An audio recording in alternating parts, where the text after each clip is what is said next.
안녕하십니까, 강영천입니다.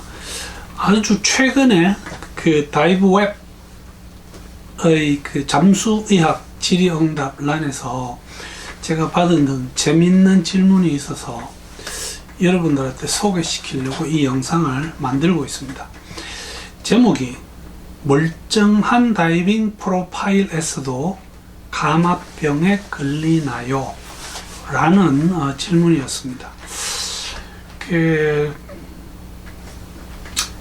이 다이빙과 감압병이 사실 이게 참 상당히 어색한 그런 관계는 맞습니다. 그러나 우리가 다이빙 프로필 하나로 감압병의 유발인자로 볼 수는 없는 것이 사실입니다. 그래서 한번 나름 감압병이 올 수 있는 어떤 이유 같은 거, 그 다음에 우리가 프로필에 의존을 하면 문제가 발생할 수도 있다는 이런 내용의 주제를 한번 다루어 봤습니다.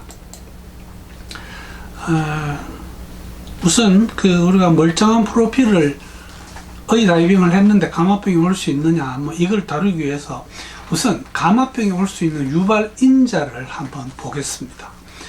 그 안에 포함되는 중요한 내용이 바로 다이빙 프로필이고요. 우리가 소위 말하는 감압병으로부터 멀리 떨어지기 위해서 사용하는 개념인 무감압 한계라는 게 있죠. 이게 수심과 시간을 다루는 거죠. 그 이외에도 추가적인 고려사항이 몇 개 있어서 그거 한번 정리해 보고요. 이런 경우 저런 경우에 과연 이 점프 치료를 꼭 해야 되는가 하는 주제를 한 번 더 다루겠습니다. 여러 번 여기에 대해서는 제가 말씀드린 걸로 그렇게 기억을 합니다. 감압병의 유발인자는 우선 가장 저희들이 중요하게 생각해야 될 게 다이빙 프로필입니다. 이 프로필은 소위 말해서 우리들이 다이빙하고 나서 요즘은 컴퓨터를 PC에 연결해 보면 우리가 물속에서 오르락 내리락 했는 수심과 그 어떤 수심에서 있었던 시간, 그 다음에 상승할 때 과연 스무스하게 계속 올라갔는지 아니면 요요 다이빙을 했는지 하는 이런 모든 것들이 그림으로 그려지는 것을 우리가 다이빙 프로필이라고 합니다. 그 중에서도 감압병에서 우리가 제일 중요한 것이 수심입니다. 수심이 깊어질수록 주변압이 높아져서 저희들 몸에 녹아 들어오는 질소의 압력이 높아지고, 이 높아진 체내 질소가 저희들이 상승할 때 체내의 질소의 양이 많아지는 어떤 이런 관계가 있겠습니다. 잠수 시간이 길어지면 당연히 해당 수심에서 녹아 들어오는 질소의 압력과 양이 많아지겠습니다. 그런가 하면 우리나라처럼 이렇게 수온이 낮은 곳에서는 이 수온에 대한 고려도 상당히 필요합니다. 그 이유가 저희들이 수온이 낮을 때 내가 춥다는 느낌을 가지고 다이빙을 하게 되면 녹아 들어오는 질소의 양이나 빠져나가는 질소의 양에서 상당한 어떤 변화가 오게 됩니다. 그래서 수온도 감압병을 유발할 수 있는 중요한 인자 중에 하나입니다. 상승 속도이죠. 저희들이 상승할 때 조직 내에서 빠져나오는 질소가 호흡에 의해서 체외로 방출돼야 됩니다. 근데 이 상승 속도가 빨라지면 당연히 그 질소 버블이 커지면서 이 버블에 의한 상해를 입는 것이 바로 감압병입니다. 그 이외에도 몇 가지 추가적인 고려사항이 있는데 이것은 제가 요 다음에 다루겠습니다. 다이빙 프로필이죠. 뭐 우리가 흔히 이 다이빙 프로필만 놓고 이야기할 때는 수심과 시간과 그 다음에 이 상승의 그림을 이야기합니다. 이 깊은 수심에 대한 환상을 버려야 됩니다. 깊이 들어가면 사실은 어둡고 춥고 볼 것도 별로 없는 것이 사실입니다. 그래서 일반적인 레크레이션 다이빙에서의 권장 최대 수심은 40m일 거고요. 아주 어떤 위급한 상황에 어쩔 수 없이 내려갔다면 지금 현재 시중에 나와 있는 다이빙 테이블에는 42m까지 적혀 있는 것도 있습니다. 그러나 권장 레크레이션 다이빙의 최대 수심은 30m입니다. 그래서 저희들이 적당한 시간의 다이빙을 보낼 수 있죠. 그래서 무감 한계가 30m에 들어가면 공기로 할 때는 20분이 거의 대부분 테이블이나 컴퓨터에서 채택하고 있는 프로필입니다. 상승의 형태 역시 오르락 내리락 하는 것이 상당히 위험하기 때문에 지금 이 도표에서 보고 있는 이 프로필은 제가 판단해서 상당히 건강한 프로필에 속합니다. 마지막 그 안전정지하는 시간도 상당히 길어 보여서 아주 보기에 좋습니다.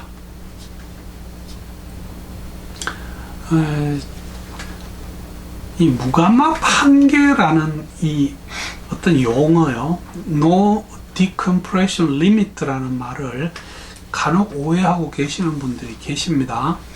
이 무감압 한계라는 말은 어떤 수심에서 어느 정도의 시간을 보내고 나서는 그냥 일반적인 상승 속도를 지키면서 상승하고 5m 수심에서 최소 3분 정도의 정지를 해주는 것을 요구를 하는 것이 무감압 한계입니다.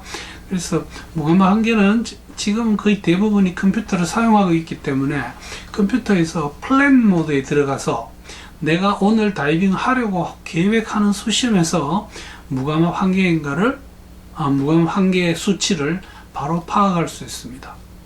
그런가 하면 한 번 다이빙을 마치고 수면 휴식을 예를 들어서 1시간 혹은 2시간을 취한 다음에 같은 수심의 어떤 무감압 한계를 찾아보면 역시 플랜을 하는 거죠.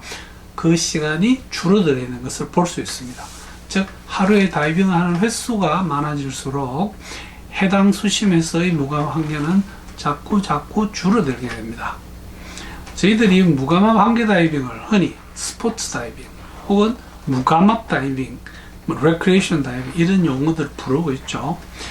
많이 사용하고 있는 대부분의 어떤 지금 현재 테이블들은 미 해군 테이블에서 이리저리 변형을 시킨 것들입니다. 그리고 이 여러 가지의 어떤 다이빙에 대한 수심과 시간의 알고리즘, 계산법을 이용해서 만든 것이 바로 컴퓨터입니다. 여기에 비해서 저희들이 다이빙을 하고 상승을 할 때 어떤 수심에서 어떤 시간 동안 반드시 머물러 있어야 하는 감압을 요하는 다이빙을 감압 다이빙이라고 합니다. 그래서 저희들이 소위 말하는 안전정지는 감압정지하고는 개념이 완전히 다릅니다. 안전정지라는 말은 이렇게 표현하면 될지 안 될지 모르겠습니다만 사실 반드시 해야 되는 정지는 아닙니다. 그러나 감압정지는 반드시 해줘야 되는 다이빙의 일부분입니다. 그 이외에도 추가적인 고려사항으로 제가 여러 차례 그 영상을 만들어서 여러분들에게 소개한 적이 있는 PFO요. 심방 좌우 벽의 어떤 구멍이 나 있는 경우입니다. 이것과 관계되는 건 역시 요요 다이빙이죠. 다이빙할 때 올라갔다가 내려갔다를 반복하게 되면 감압병의 소인이 훨씬 높아집니다. 그래서 반드시 이게 저희들이 피해야 되는 거고요. 다이빙 이후에 충분한 수면 휴식을 취해서 내 몸에 있는 모든 질소 버블이 방출되는 것을 기다렸다가 항공기에 탑승을 하셔야 됩니다. 일반적인 댄에서 권유하는 것은 18시간, 그 다음에 교육단체별로 보면 그냥 뭉뚱그려서 너 다이빙 했으면 24시간 있다가 비행기 타라, 이런 어떤 권유를 하고 있습니다. 어느 거를 채택하든지 제가 봐서는 수면 휴식 시간이 길면 길수록 다이빙 후에 비행기 타는 것에 대한 안전성은 높아집니다.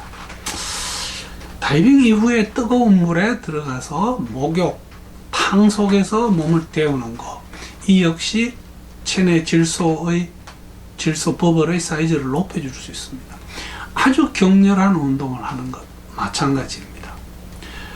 수온, 찬물에서는 여러 가지 이유로 감압병이 유발 요인이 커질 수 있기 때문에 여러분들이 다이빙 계획을 할 때 오늘의 수심에서 실제 수심보다 약 4m에서 5m 정도 더 깊게 책정을 하고 무감압 시간을 저희들이 계획을 해야 됩니다. 개인적인 건강 상태도 굉장히 중요합니다. 내가 어떤 이유로 전날 술을 많이 먹었든지 평소에 담배를 족자사자 피우는 이런 분들은 그날의 컨디션이 분명히 그러지 않는 분에 비해서는 혈액순환, 호흡, 계통 이런 데 문제가 발생하고 분명히 감압병의 유발 요인이 증가하게 됩니다. 이것은 피할 수 없는 사실이고 저희들이 가능하다면 그 다이빙에 맞는 건강 상태를 유지하기 위해서 저희들이 일상생활을 조금 신경 쓸 필요가 있습니다. 오늘 내가 감기에 걸려 있는 상태라면, 어젯밤에 많은 술을 마셨다면 다이빙은 아주 심각하고 안전한 프로필을 계획을 해야만 할 것 같습니다. 물정한 프로필의 다이빙은 그렇다면 감압병이 올 수 있느냐? 결론은 예, 올 수 있습니다.